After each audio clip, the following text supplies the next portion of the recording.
اور ان کے تنازعات دور کرنے کی بھرپور کوشش کریں اور متحارب افراد میں صلح و صفائی کرائیں۔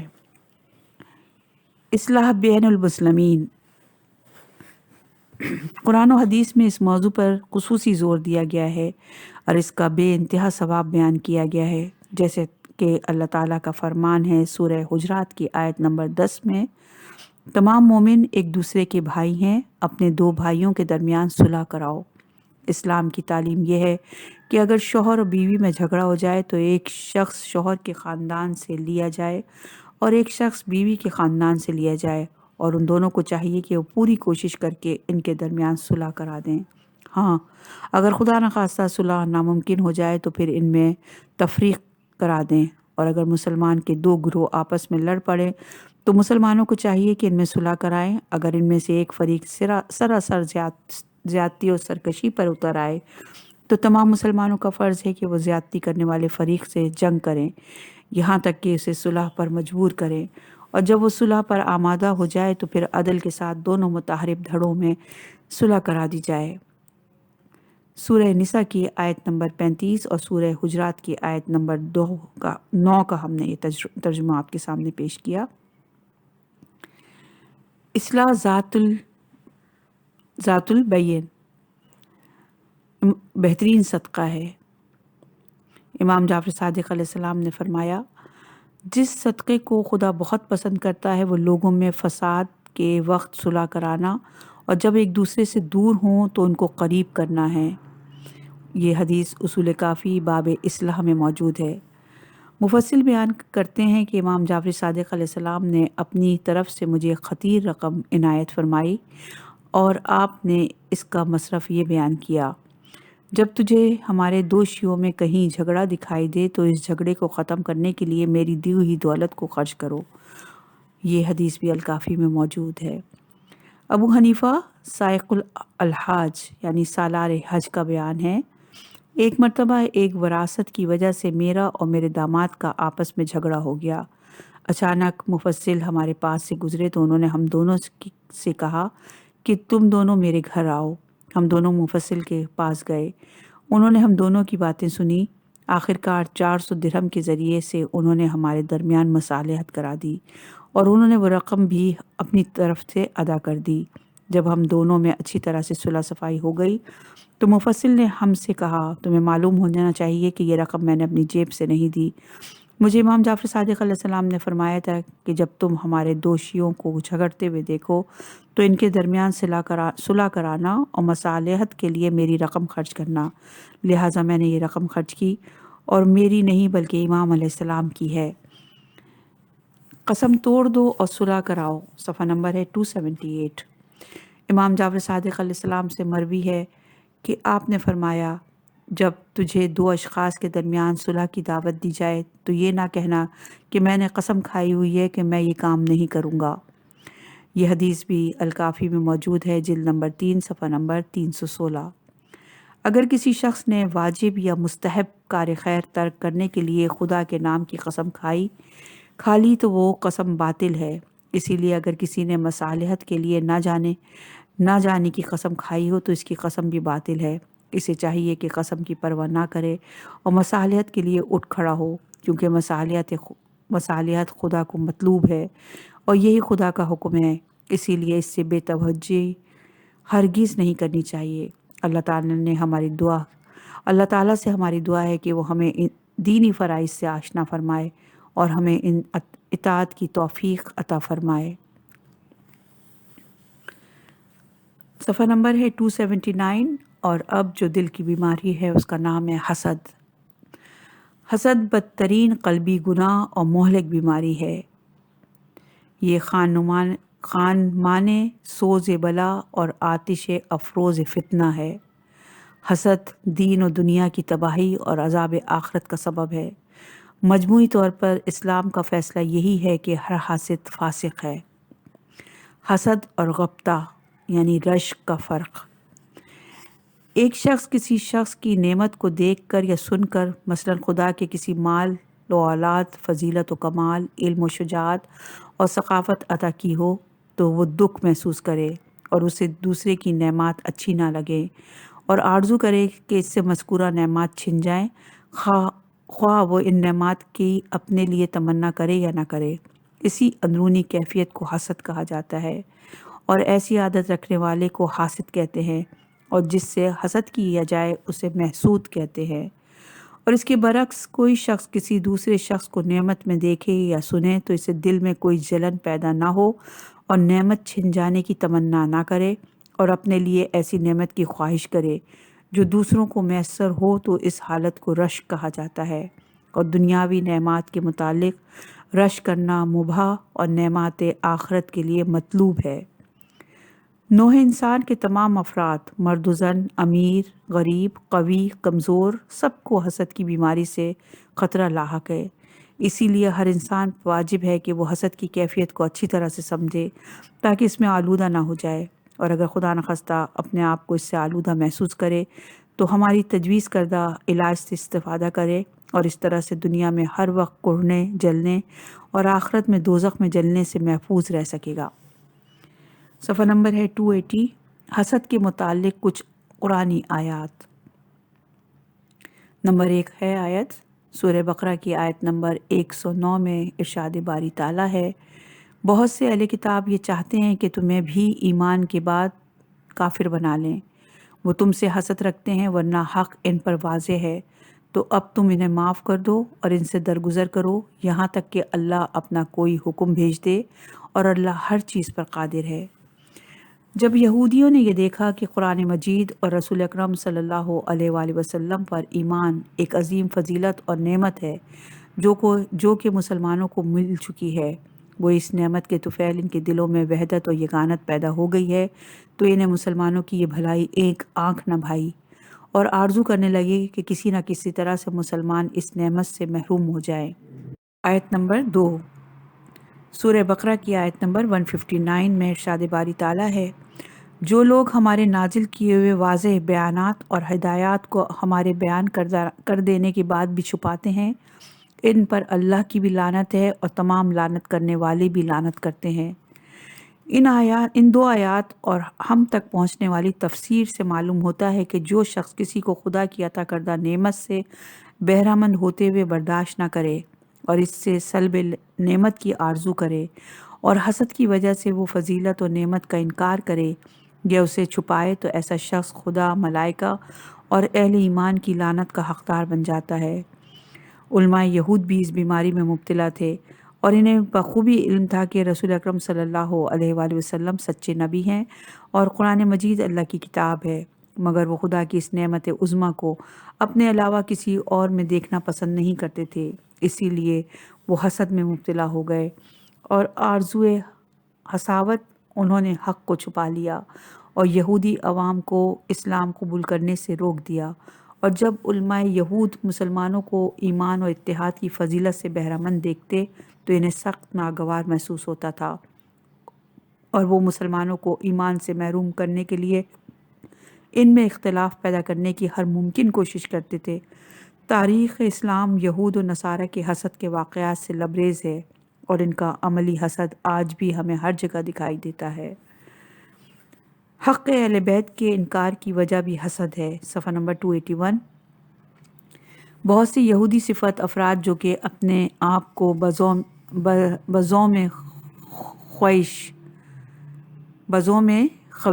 علماء اسلام کہلاتے تھے، مگر انہیں اہل بیت سے بغض و عناد تھا، تو انہوں نے بھی علماء یہود کی سیرت کو اپنایا اور ازروئے حسد فضائل آل محمد پر مبنی روایات کو چھپایا اور ان کا انکار کیا، اور انہوں نے صرف اسی پر بس نہیں کی بلکہ دشمنان آل محمد کی فضیلت میں جھوٹی روایات بھی وضع کی۔ مسلمانوں کے اسی حسد سے آگاہی کے لیے علامہ امینی کی کتاب الغدیر کا مطالعہ فرمائیے۔ تفسیر مجموع البیان میں مذکور ہے کہ اس آیت مجیدہ سے معلوم ہوتا ہے کہ حق کا چھپانا کائنات کا بدترین گناہ ہے۔ رسول اکرم صلی اللہ علیہ وآلہ وسلم نے فرمایا، جس شخص نے کسی ایسی بات کے متعلق سوال کیا جسے وہ جانتا ہو اور وہ چھپا لے، بشرطے کہ اس کا آشکار کرنا ضروری ہو اور اس کے اظہار میں اسے کسی طرح کا خوف نہ ہو، تو قیامت کے دن اس کے منہ میں آگ کی لگام ڈالی جائے گی۔ نمبر 3 ہے